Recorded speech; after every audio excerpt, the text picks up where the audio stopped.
Europe in the Age of Exploration, Expedition, and Colonization. Age of Exploration. From the 15th to 17th centuries, European nations undertook numerous major expeditions during the Age of Exploration, leading to unprecedented global contacts and mapping of new sea routes and lands. These voyages were primarily driven by the search for new trade routes, were led by explorers from Portugal, Spain, England, and Netherlands. So during that time, the European nation undertook numerous major expeditions, leading to unprecedented global contact for searching new land and new sea, and also new trade were led by these explorers comes from Portugal, Spain, England, and Netherlands. So why did Europeans explore? Europeans were motivated to explore, conquer, and colonize for three main reasons, often called the three Gs: God, gold, and glory. Gold. This was a major driving force. Europeans were used to getting luxury goods like spices and silk from Asia through a long land route called the Silk Road. Why they explore? Because they want to achieve the wealth on their country. The gold is the main reason to push them to explore in order them to economic gain, like what Christopher Columbus voyage.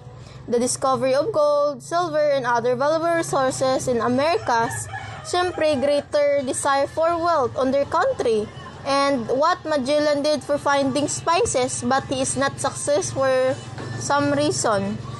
God. Spreading Christianity was a significant motive, especially for Catholic nations like Spain and Portugal, because explorers believed in missionaries. They had a duty to bring their faith to new lands, and this often came with a forceful destruction of native culture and religions. Like what Magellan legacy here in the Philippines, the Christian religion. Glory. European kingdoms and their explorers competed to be the most powerful and respected in the world, finding new lands, creating trade routes, and establishing colonies brought great fame to explorers and increased the power and reputation of their home countries. Glory because national and personal pride, like explorers Christopher Columbus and Ferdinand Magellan. They sought not only wealth but also personal fame and recognition, and they wanted to be the most powerful and respected in the world, and to increase the power and reputation of their home countries. European explorers and their purpose. Explorer. First is Vasco da Gama, was a Portuguese explorer who became the first European to reach India by sea in 1498. He sailed around the Cape of Good Hope, southern Africa, to get there. When it says sailed or the first na lumayag, and when we say Cape of Good Hope, o yung ngib ng magandang pag-asa. So, Vasco da Gama's purpose or goal was to find a direct sea route or daan between Europe and Asia to make trade easier, especially for spices, silks, and jewelry. Like for examples, the Gama's voyage or the first nga nagpanglakaton opened the way for Portugal to control the spice trade, making it one of the richest nations in Europe during that time. Second is Christopher Columbus, was an Italian explorer who sailed for Spain between 1492 and 1504. He made 4 voyages across the Atlantic Ocean and reached the Americas. Thus, he thought he arrived in Asia. When we say 4 voyages or 4 na manlalakbay. So, Christopher Columbus' purpose, he wanted to find a western sea route to Asia to reach rich markets and spread Spain's power and religions. So, like for examples, Columbus landed in the Caribbean islands, opening the way for Spanish colonization in Central South America. And his discovery changed the world and history by connecting Europe and the Americas. So, third is Ferdinand Magellan, was a Portuguese explorer who sailed for Spain. He led the first expedition to sail all the way around the world, 1519 to 1522. Even though he died in the Philippines before finishing the trip, his crew completed it. Expedition or paglalakbay. So even though Magellan died, his crew completed it or ang kanyang mga tauhan. So, Ferdinand Magellan's purpose is he wanted to find the western road to the Spices Islands, which is spices or pampalasa, and prove that the earth is round and very large. So, like for examples, he discovered the Strait of Magellan, passage near South America.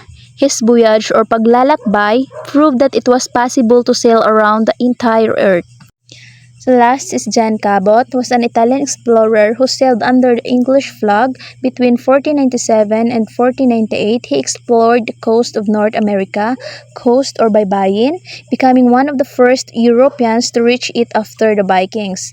So his purpose is he wanted to find a northern sea route to Asia or the An route and to claim new lands for England. So like for examples, Cabot's journey leads England later to explore and colonize parts of North America.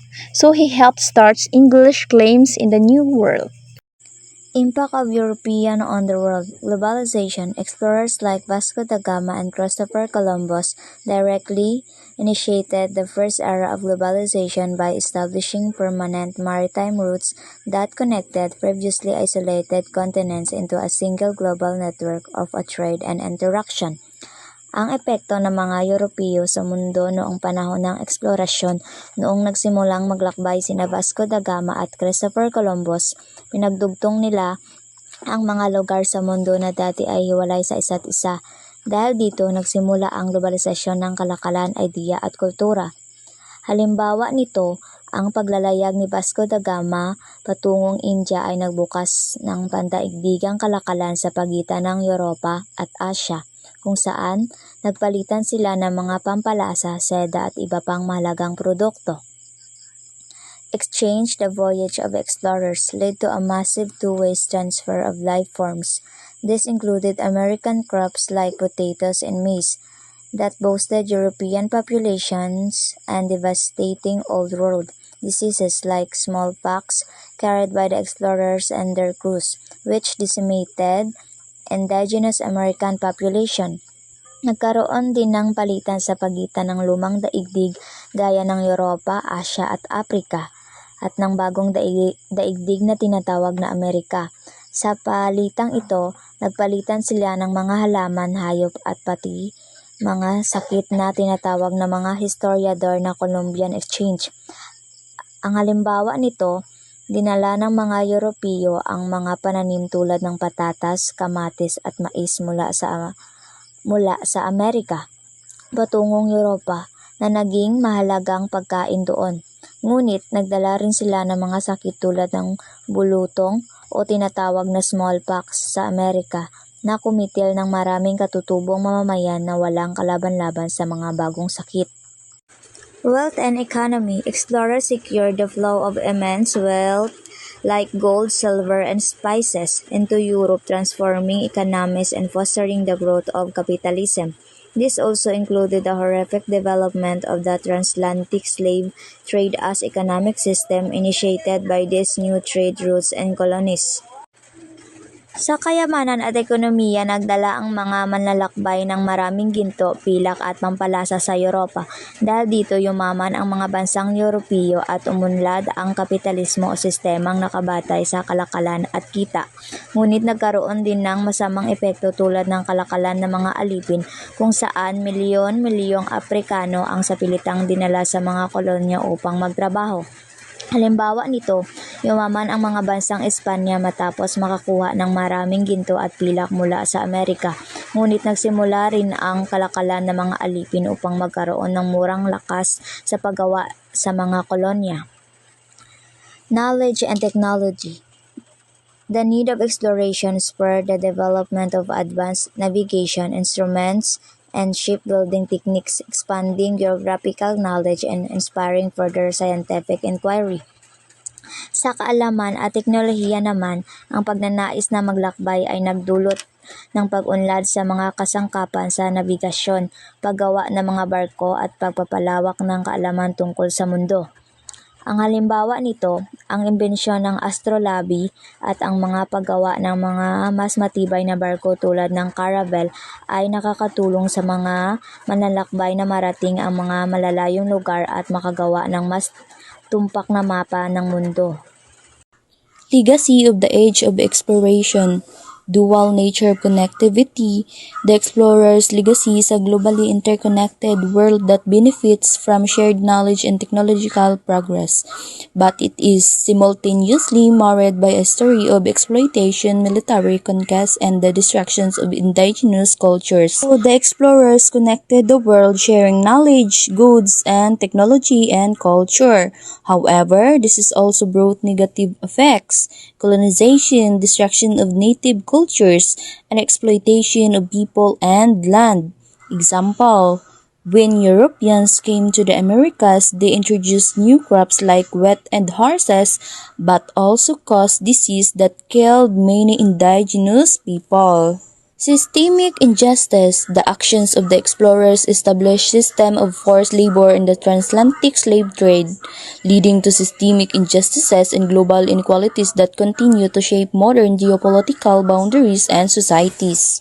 So, the explorers' actions lead to forced labor systems in the transatlantic slave trade. This created deep inequalities that still affect the world today.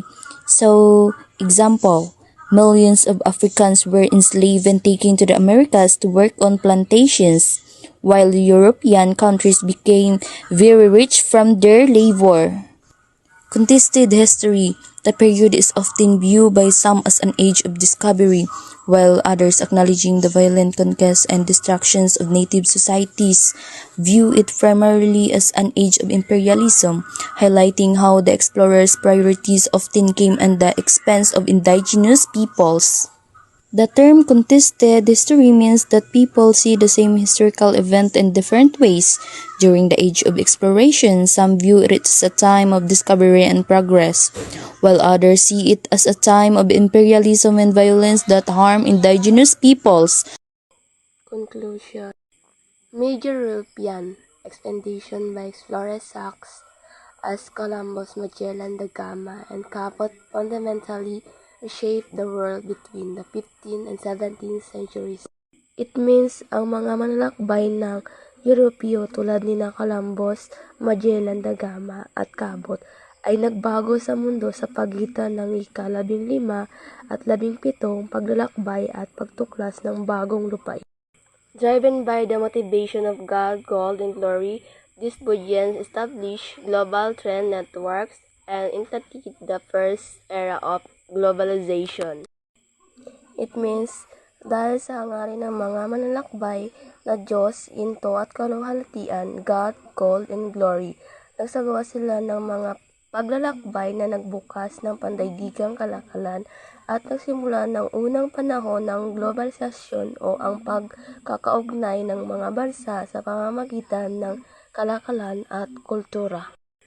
The legacy of this age in dual-nurtured and brought about unprecedented global connection and wealth for Europe, but also result in the violent conquest, exploitation, destruction of indigenous cultures and population through disease and the slave trade. The impact continues to shape modern global society. Na ang ibig sabihin, ang panahong ito ay nagbigay ng koneksyon at kaunlaran, pero kapalit nito ay kaharasan, pang-aabuso at pagkawasak ng mga katutubong lipunan at ang mga bakas nito ay ramdam pa rin natin hanggang ngayon.